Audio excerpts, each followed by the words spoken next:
Good afternoon, good evening, LinkedIn friends, Value First Nation. Welcome to another episode of Value First Data here with AC and Klemen and part 4 of our trek through the unified revenue view. How's it going this week? Looking good. Good. I spent the morning outside. This is my first indoor call today, as you know, Chris. Fancy. Fresh brain. Yeah. No, I feel like it gave me a new vigor for life, you know? All right. You might need it for this part of the conversation. Because we are talking about deciding on the scope of your unified revenue view. And so we're still before you build. We talked about prerequisites, all the processes that are usually not talked about or owned in HubSpot, like invoicing and order fulfillment and recurring revenue and all these back office things that play a big part in the unified revenue view. Then we asked 4 questions during the current state audit. How do you forecast? How do you know when a customer is at risk of churning? What happens between deal closed and customer successful? And how do you identify expansion opportunities? That was a great conversation last week. And then here we are with scope decision.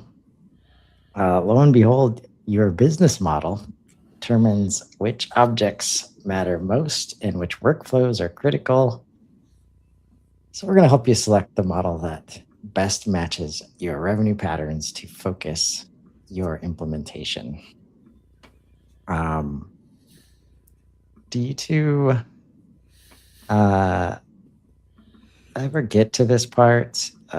It's often comes up, I think, related to winning by design framework of the revenue modeling and all these different layers, right? At some point, you need to understand how your business works, how revenue flows. Do you guys run into that as far as like people understanding what it is and why it's important?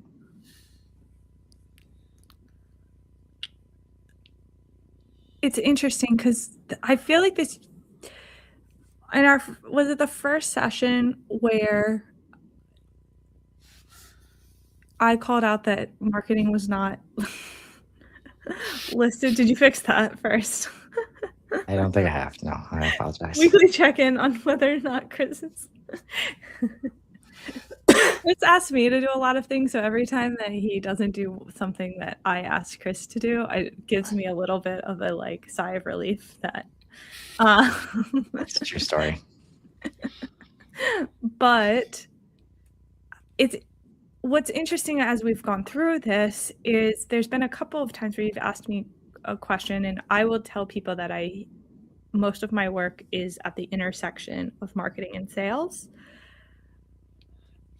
But some of this is often on the further side of sales, not that it should be, is what I'll say, but it tends to live buried farther from sales and away from marketing in a way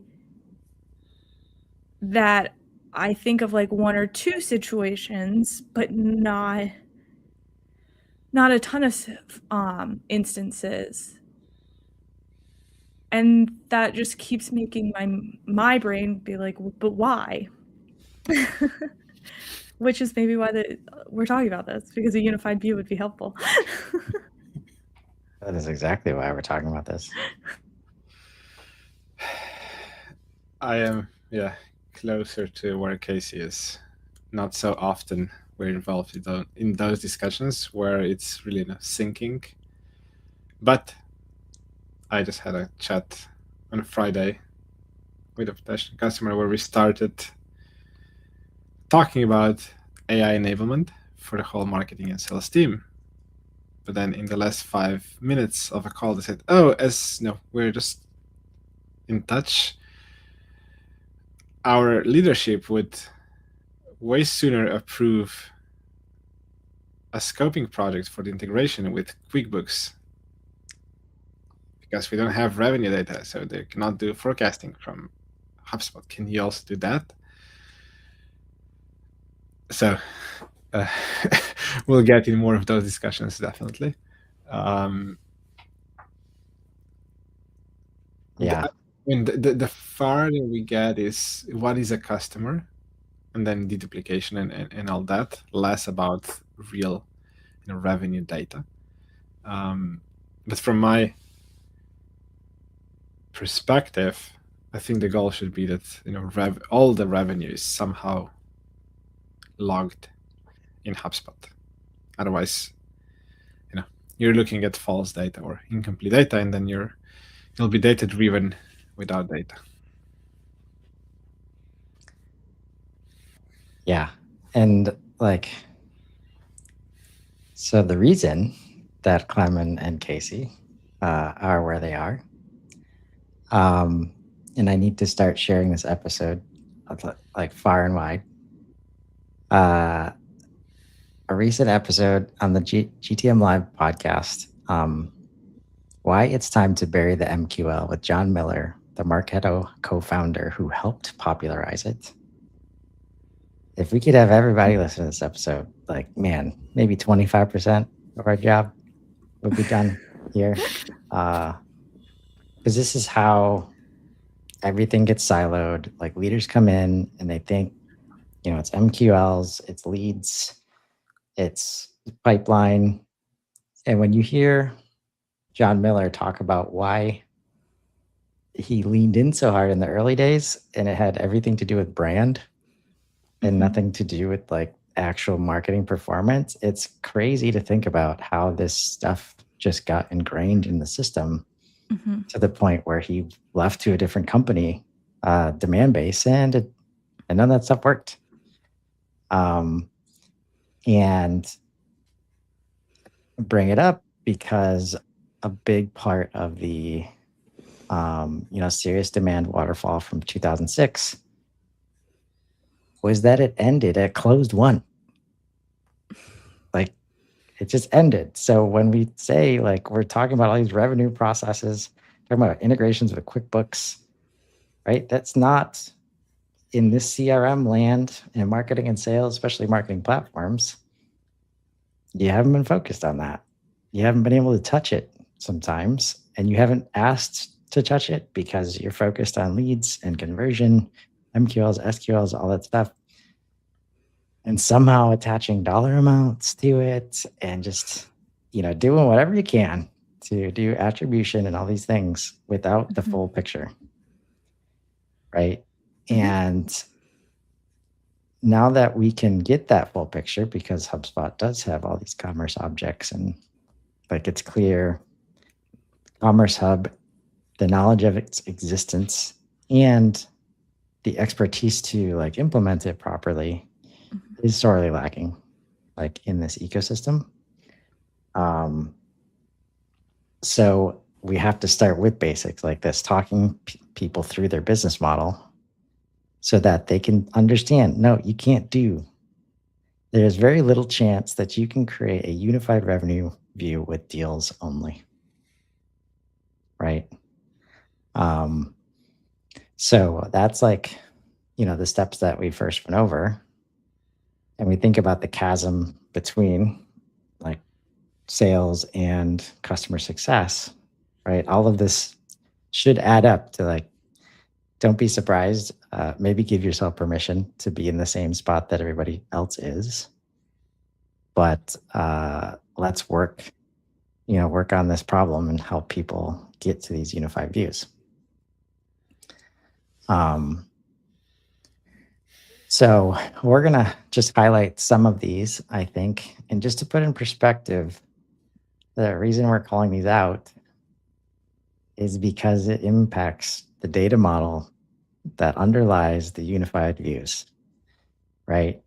And so there's a few different ways to slice it. We've got core B2B models with SaaS, professional services, transactional B2B, enterprise sales, industry specific, manufacturing, field service, healthcare, education, financial services, and then, hybrid patterns, which is often the challenge and the opportunity if you're doing multi-hub in HubSpot.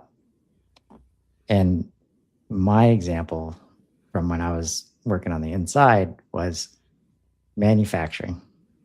Like there's always, whenever it comes to growth, there's always like a rock solid revenue channel that got the company where they're going. And then they see opportunity, usually in a different revenue channel or a different market. And I think they can just do the same things that they were doing over there, over here now. And it almost never works because we do things like, okay, we sell business to business here. Everybody's ordering online now. So we can just pick up e-commerce and go B2C and have the same sales motion and use the same sales team and things like that. Right? Mm-hmm. All of that stuff is supported by these data models. So if you can't get to here, you're going to have such a hard time like getting to these unified revenue views.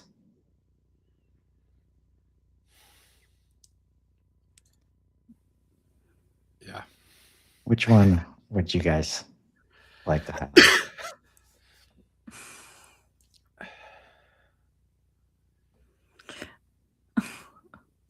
Like to have? Like to go over? Okay. Or have, either way. We could make this like a I prefer SaaS is long one sales I would- cycles and complex stakeholders. That's my okay, so I heard SaaS and I heard enterprise sales. I'm more Go for it. joking. Let's do SaaS.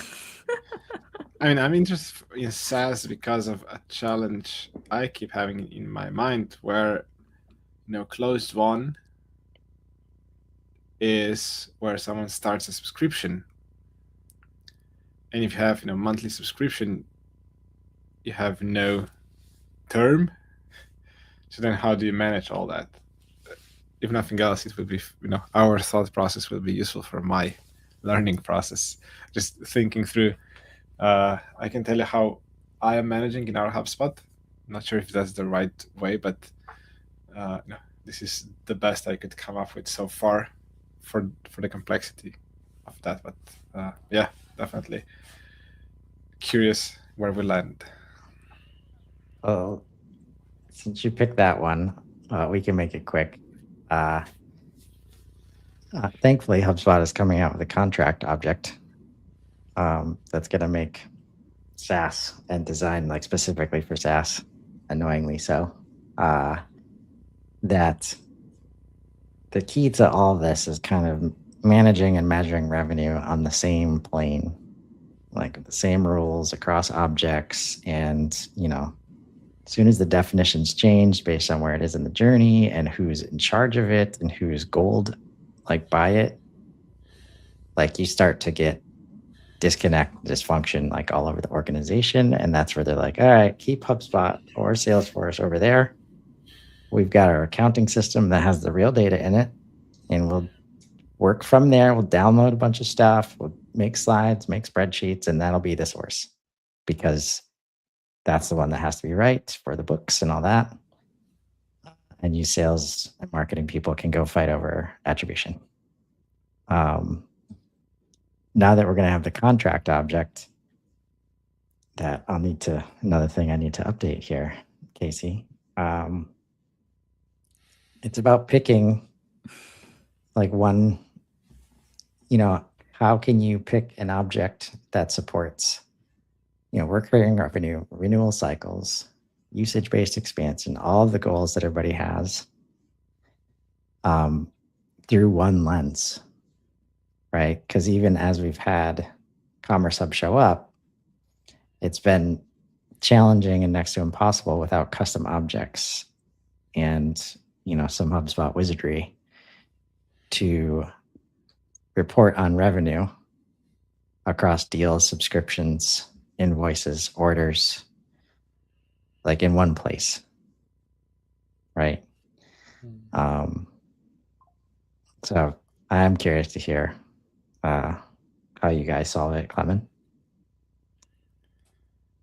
With a lot of manual and backtracking of data. In a way, where, I mean, it's a combination, but for the subscription part of the business, where I don't know for how long the subscription will be active, I might put it for 12 months term. And if that stops sooner than that, I would go back and update that term. So the line items and the terms of those line items on a deal would match. And then the revenue on closed won deals are matching the actual numbers realized at the end. There are probably better ways, but with the size of the team and the numbers we have, this is still manageable.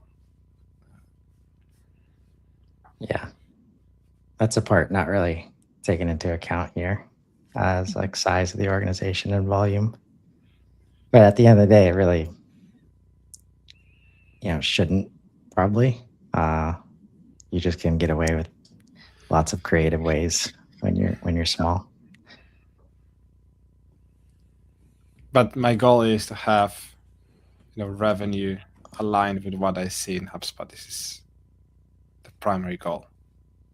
These two numbers should match. So you mentioned these two numbers, revenue and HubSpot. Where's the other revenue? Stripe. Okay.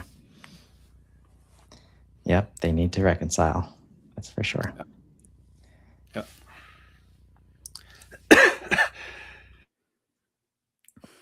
So enterprise sales, Casey, what do you got there? I was joking. Okay, you get another try then. Professional services. There you go. I hate a long sales cycle and complex stakeholders, but who likes that? I'm sure there's someone. Enterprise sales, that's who.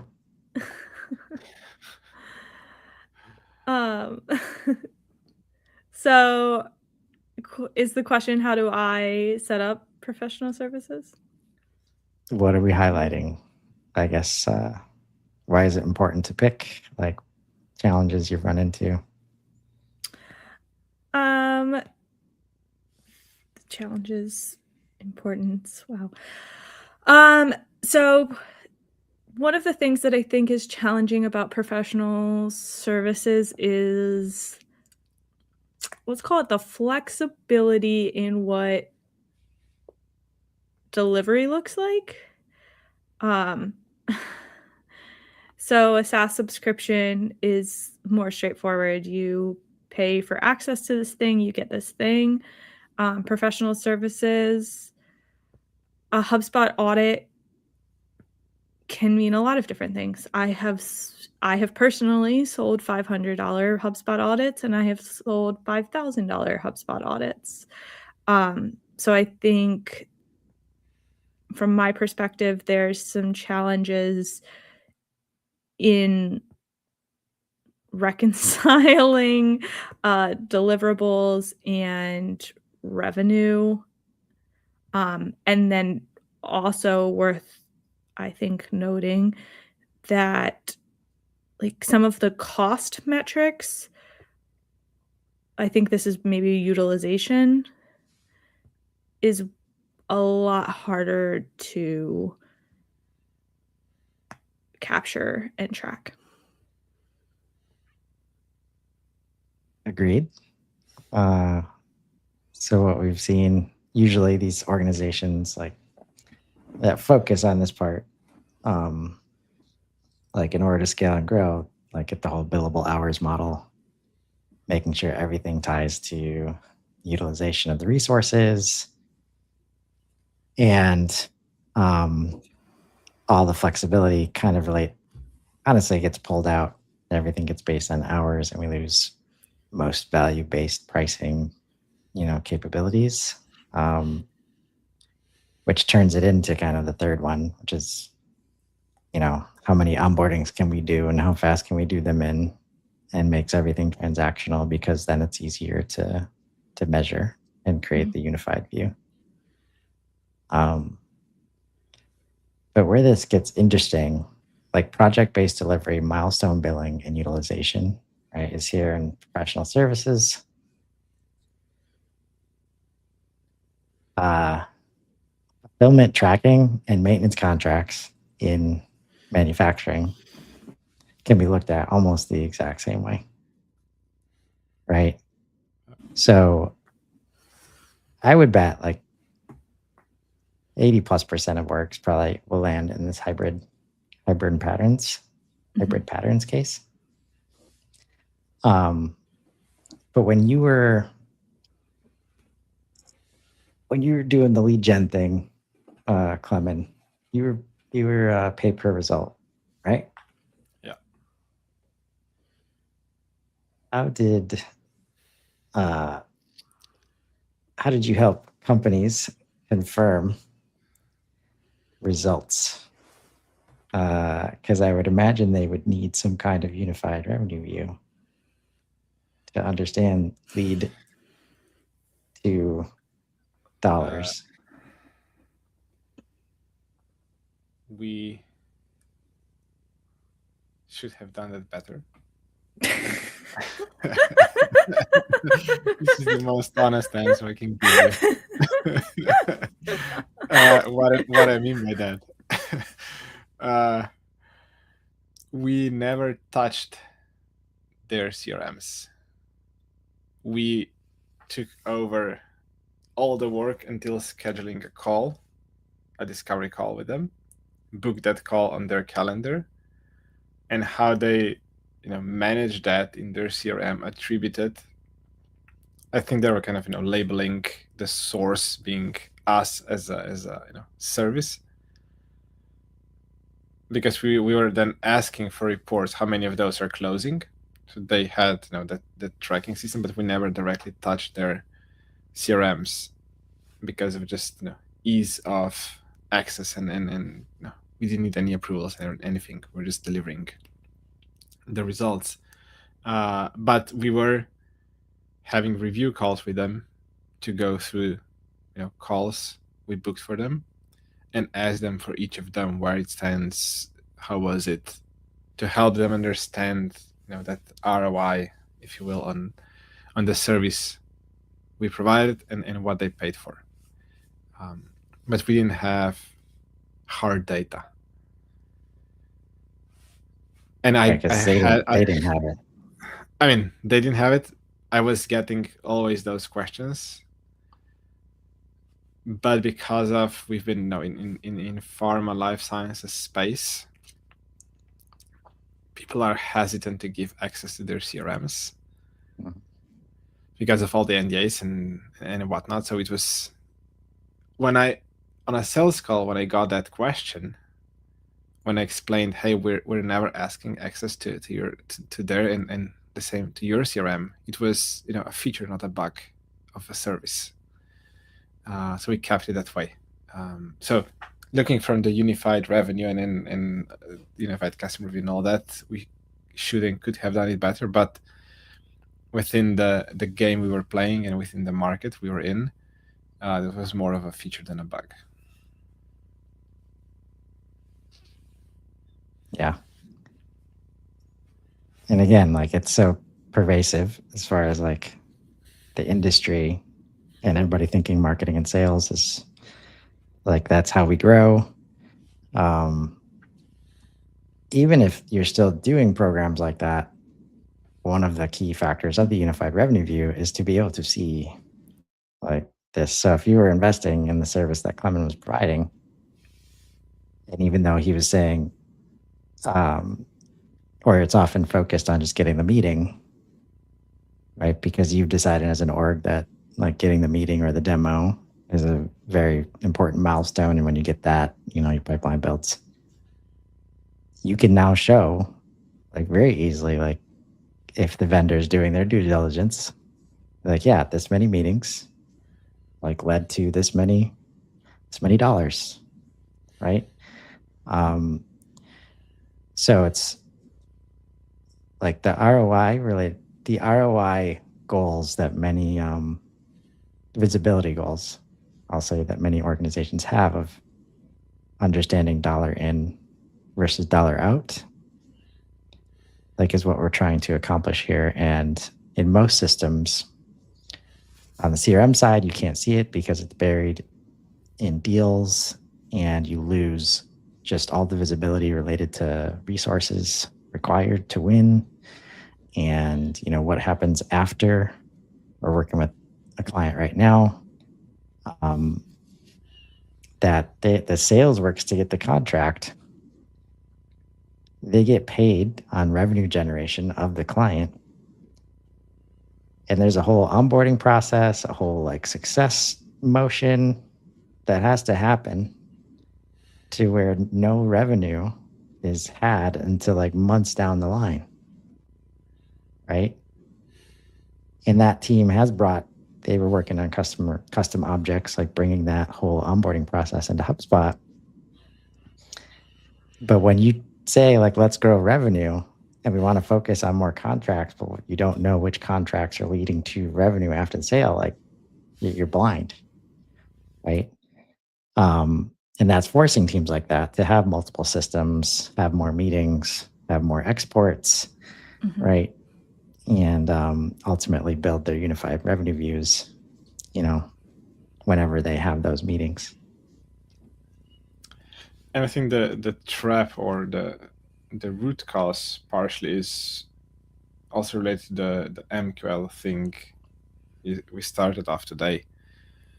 Those MQLs and SQLs and deals as the end goal, having a closed one, I think in a way was caused by a proxy of which team is responsible for which result, which can be measured, not understanding what that is and what the business goal is. For the marketing team, the easiest is just be measured on the number of MQLs, not bothering what happens with them. And then you find a proxy. Okay, we need 200 MQLs per month because we know that the funnel then what happens. But I think that's changing with many organizations. Which part?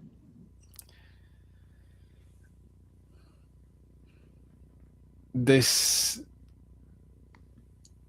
review those KPIs and then responsibilities, because it's becoming more fuzzy of who is doing what. Marketing and sales are more and more interchangeable,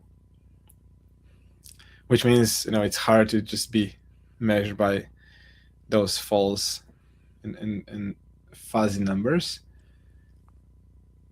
And with that, you immediately get the conversations of business processes and what we are now talking, what should be the real revenue numbers, where those should be stored, and then how we can track the success of any of the activities and how to do distribution.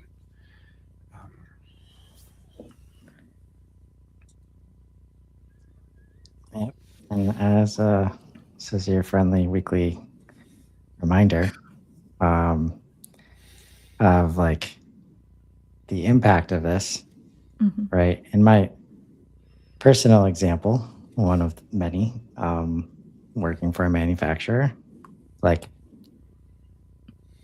also selling into pharma, like you were, Klemen. It's not hard to create strategy and say, here's the top 10 pharma companies in the world. And here's where all their locations are. And here is the strategy. And we know that if we get the meeting, like, you really can standardize and show up in the right way to make it look like this, right? Demand waterfall side. But in 2021, we did a brand new digital event, like marketing and sales working together the right way. And then you get somebody like Pfizer ready to sign, like ready to place the order, right? And then the factory says we can't deliver by the end of the year. And you lose the deal. Like totally, like this is the whole campaign of the whole company, the strategy. Let's go win in pharma. Let's try to get in this place we haven't been in 13 years. And then we get in there, do all the work, right? Because we have no like, and then when you go to these strategy sessions, right?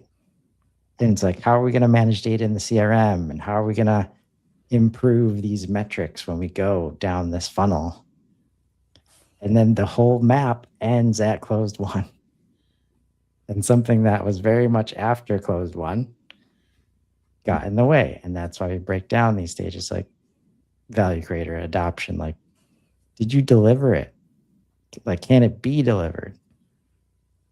Right? So that's why this is so, detrimental when the whole life cycle gets in the way, of the purchase here. Mm-hmm. Right.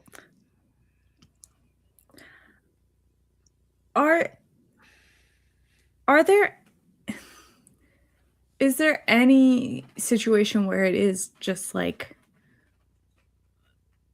a straight path like that? Like I can't think of.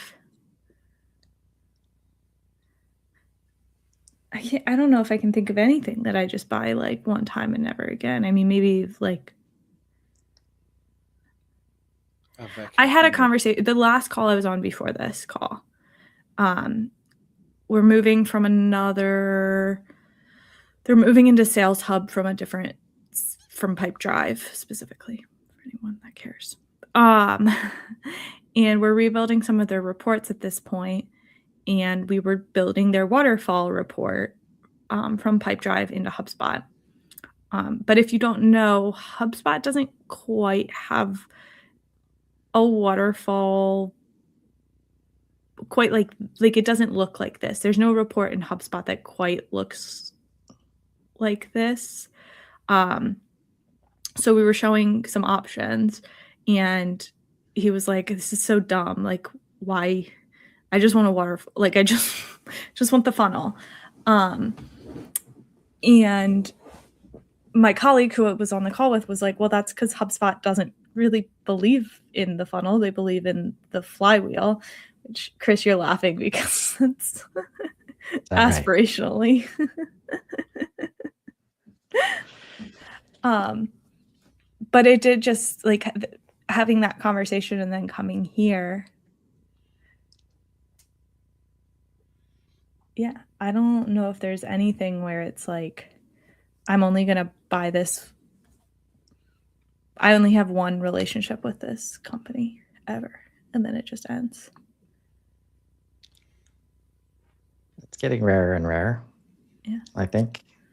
And again, the reason that we're doing this, like all of the issues that everybody's been dealing with, right? No visibility because of like we're using the waterfall and we're using, these built-in metrics where we don't know our business process. We just do it the way that HubSpot or Salesforce or anybody out of the box. Let's use one deal pipeline because that's how you're supposed to do it. Right? Like that causes all these things, right? All of the friction that we know. Yet when you try to solve these specific things, like the handoff problem, you're automatically pitting sales versus service and success, or marketing versus sales. When sales is saying, yeah, it's not a linear process. Like, of course, we might need to skip a stage or go back stages. And marketing's like, well, that's going to mess up our metrics. It's like, so let's build a bunch of damn workflows that make sure no matter what sales does, it always goes through these stages, even though the buyer doesn't go through those stages. Please don't diminish my life's work, Chris, publicly. That's what you signed up for here, Casey. I'm sorry. 'Cause that is my favorite and least favorite example of RevOps just missing the point, right? And I get why you get there, because you have expectations put on you from leadership. We need these KPIs. We need to understand the flow from MQL to SQL, how long it takes, right? And then the out-of-the-box reports require each stage to exist, or it screws everything up. But then it doesn't match how the buyer buys. It doesn't match how the sales team sells. Everybody in that equation knows it, including marketing and RevOps, and they just try to get it done. And yeah, you might show some numbers or some reports, but everybody's behind the scenes, not trusting any of that. But we made a plan last year based on those numbers. So how do we compare it if we change it? Oh, by exporting everything from every system and putting together slides and then, feeling good about ourselves. Okay, problem solved. We're done. Yep.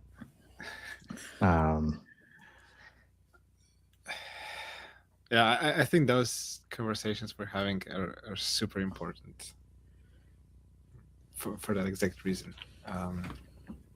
Things can be done better. Yeah.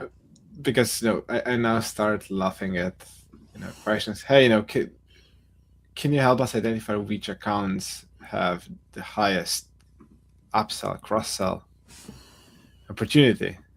I mean, yes, but you need to structure what it means and who that is and how your process works. Then you can build that with how you've been managing your processes and your CRM system, whatever you have up until now. If that doesn't support you, have a quick look at that. Then you need to solve the foundation first before we can talk if these are those 5 or those 5. Yeah. And that's why we're here. Like, we're choosing to simplify in a different spot than usual. Like, instead of just, hey, let's just do stuff in contacts, companies, and deals, and we'll add properties because it's easy to associate 3 objects, and we don't want to worry about, this more complexity. Feels complex. Why am I having to put data over here and click over there? Right, first of all, it's never been easier to do that and then not impact and actually create a better user experience in HubSpot, because we can show associated data very easily in a contact record or a company record or a deal record, right?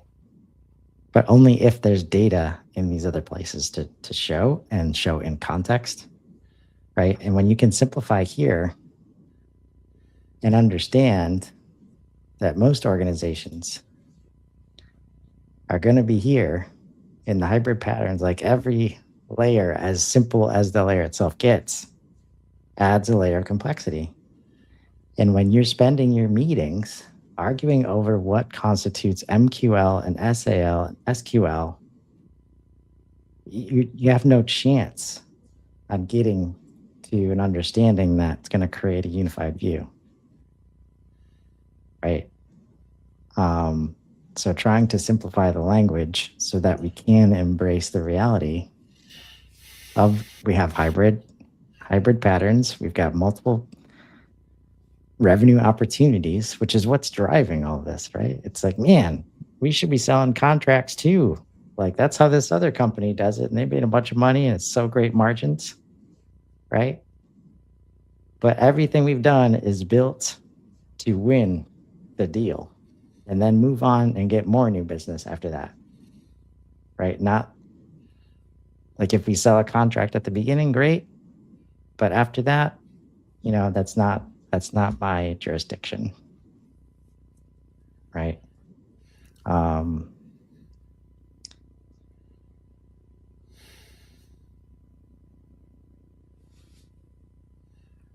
Did we get to where we wanted to today? If we helped you to document Never. your business model, yes. And again, this is probably a classic case, as classic as it can be, only a few years old. AI, just give all your deals to AI, right? Give all your payments, like invoices. It'll tell you which business model you have, and it might surprise you, right? And then from there, you can take this playbook and just start to run down, like, okay, do I care about this, or do I care about this, or both, right? And just put yourself in a better place to have the conversations you need to have, and get it documented. Create common language so that teams can start working towards, the same goals. So which one are we picking? We're picking product and service. That's what I'm picking. I think. Yeah. So next week, because we've picked our scope and we did all the homework to get ready, we're going to go into some object setup inside of HubSpot. So we'll look forward to doing that with Klemen and Casey. Can't wait. Interest object, your favorite. I don't know. That's actually, there's a lot of Chris Carolyn favorite objects. I mean, if this one hits, this solves the problem. Like if this one replaces leads, like it should. As a little teaser, every interest record tracks authentic engagement patterns that reveal readiness, not lead qualification or extraction. Because unified revenue views, they need that front end. That's why HubSpot's so important. That's why you can't get rid of these marketing stuff. That's why everybody else wants to know it and wants those numbers to go up, but they have no idea how it connects because there's no connection, there's no visibility. Meanwhile, HubSpot's just giving you such a wealth of data and intent signals and all the engagement and behavior information. Today's update, like automatic tracking of website clicks. Man, right? But if you don't connect it to your revenue data, you guys know what happens, I think. So yeah, I am excited for that. I need to get up to date. I skipped the morning show. I skipped both morning shows and I missed so much, I think. Yep. So with that, I look forward to digging into this with you guys next week. See you next week. Have a great day, everybody.